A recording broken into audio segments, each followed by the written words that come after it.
एक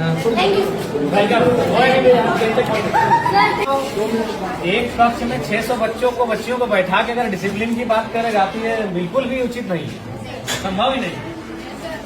हार्डली इस कमरे के अकॉर्डिंग 190 से 120 बच्चे बैठ सकते हैं। 90 से 120 660 मतलब नामांकन है, 240 प्रेजेंट है। ये तो संभव ही नहीं कि कोई क्लास ले पाएंगे। ठीक है, आप निश्चिंत रहिए, हम लोग इस विषय में बहुत जल्द आगे बढ़ते हैं और आपकी जो असुविधा है उसके लिए खेद है, लेकिन हम लोग उस दिशा में आगे बढ़ेंगे, काम कर रहे हैं। ये कौन सा क्लास है? 11 है। फैकल्टी क्या है? आर्ट्स। पढ़ाई लिखाई ठीक से कर रहे हैं ना? देखिए, मन लगा के पढ़िएगा ना, क्योंकि हम लोग जो है मिडिल क्लास फैमिली से आते हैं। भले आपके प्रिंसिपल आपके साथ खड़े हैं, आपके एमएलए भी आपके साथ खड़े हैं, लेकिन हम लोग मिडिल क्लास फैमिली से आते हैं और हमारी पूंजी शिक्षा ही है। हमारे मम्मी पापा के पास उतने पैसे नहीं है कि अगर हम शिक्षा में अच्छा नहीं करेंगे तो हम कोई बढ़िया व्यापार को आगे बढ़ा सकते हैं, हम बड़े शहरों में जाके अपने आप को स्थापित कर सकते हैं। हमारी पूंजी ही हमारा एजुकेशन है। हम जितना बेहतर से यहाँ से निखर के जाएंगे उतना हम अपने आप को स्टेब्लिश करेंगे। तो इसलिए आप लोग किसी भी प्रकार का कोई कंप्रोमाइज नहीं कीजिएगा। हम जानते हैं कि हो सके आपको समस्या आएंगी, क्योंकि बहन लोग को थोड़ी आ सकती है, क्योंकि आज भी लोगों की मानसिकताएं वैसी हैं, लेकिन आप निश्चिंत रहिए, अब जमाना बदला है, जमाने के लोगों की सोच बदली है और हमें लगता है कि बेटा और बेटी को समान दृष्टिकोण से लोग देख रहे हैं। तो आपको भी कुछ अगर असुविधाएं आएंगे तो उससे आपको पार जाना है और कभी शिकायत और समस्या को लेकर अपनी पढ़ाई से कंप्रोमाइज मत कीजिएगा, इस चीज से कंप्रोमाइज मत कीजिएगा।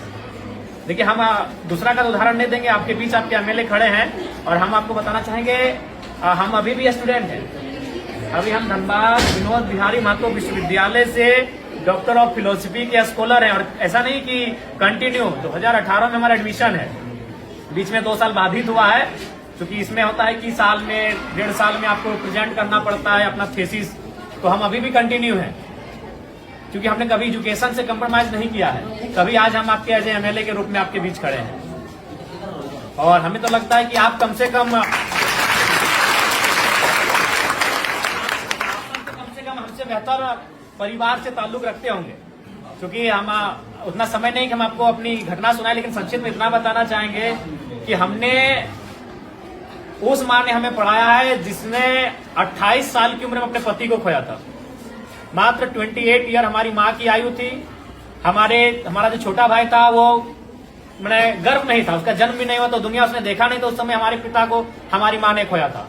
उसी साल हमारे दादाजी का भी देहांत हुआ था और ठीक उससे 2 साल पहले हमारी एक बहन और एक भाई, और उससे ठीक 1 साल पहले 1.5 साल पहले हमारे एक बहन का भी डेथ हुआ था। तो उस परिस्थिति में एक स्त्री ने हमारा परवरिश किया और आज आपके एमएलए के रूप में हम हैं। हमने कभी एजुकेशन से कंप्रोमाइज नहीं किया है। आज भी हम स्टूडेंट हैं, आज भी हम स्कॉलर हैं। इसलिए आपको आपके एमएलए ये संदेश देना चाहेंगे कि किसी भी परिस्थिति में आप अपनी पढ़ाई से समझौता नहीं कीजिएगा। यही आपकी पूंजी है, क्योंकि आपके माता पिता अगर सक्षम है तो अच्छी बात है, हम भी शुभकामना देते हैं कि आप बहुत सक्षम हो। लेकिन ये अधिकांश ये सत्य है कि हम लोग मिडिल क्लास फैमिली से आते हैं और हमारी पूंजी पैसा नहीं है, हमारी पूंजी एजुकेशन है। आप जितना यहाँ से निखर के जाएंगे उतना बेहतर आपका भविष्य होगा।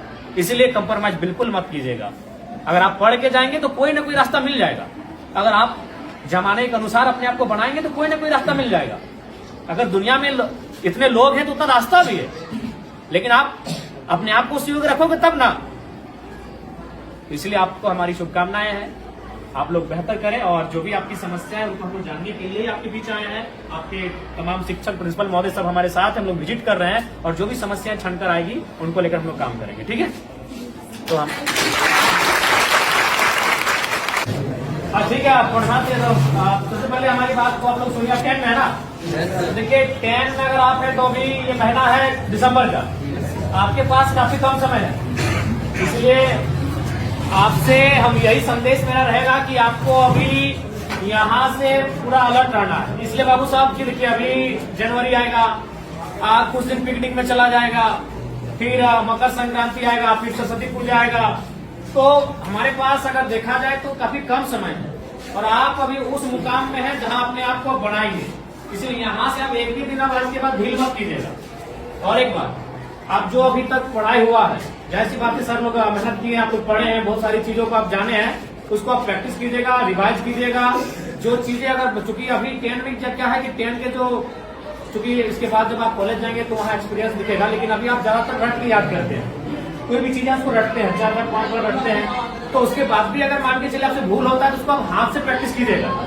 क्योंकि आप जितना पढ़ के रट के याद करोगे उससे ज्यादा आप हाथ से अगर लिखोगे ना 3 बार 4 बार तो उसको आप याद हो जाएगा। जो चीजें आपको लगता है कि नहीं इसको हम मेमोरी नहीं कर पा रहे हैं, याद नहीं कर पा रहे हैं, तो उसको आप कम से कम हाथ से प्रैक्टिस कीजिएगा। कई बार रफ लीजिएगा, उस रफ में 4 बार 5 बार लिखिएगा उस प्रश्न का उत्तर, तो आपको याद होने लगेगा। और एक बात सबसे महत्वपूर्ण याद रखिएगा, क्योंकि आप अभी अपने जीवन का सबसे महत्वपूर्ण उम्र में है, यही है ये जो एज होता है ना, ये इसको हम टीन एज कहते हैं। हमको अपने आप को बनाना भी यही है और बिगाड़ना भी यही है। अब ये डिपेंड आप पे करता है। देखिए आपके माता पिता तो इस उम्मीद से आपको भेजे कि मेरा बेटा वहां जाएगा, गुरुजी के सानिध्य में बैठेंगे, पढ़ेंगे तो पढ़ के आएंगे, लेकिन अब आप यहाँ क्या व्यवहार करते हैं ये आप पे डिपेंड करता है। तो इसीलिए आप यहाँ 4 घंटा 5 घंटा 6 घंटा समय देते हैं, तो उस 6 घंटा का रिजल्ट आना चाहिए ना।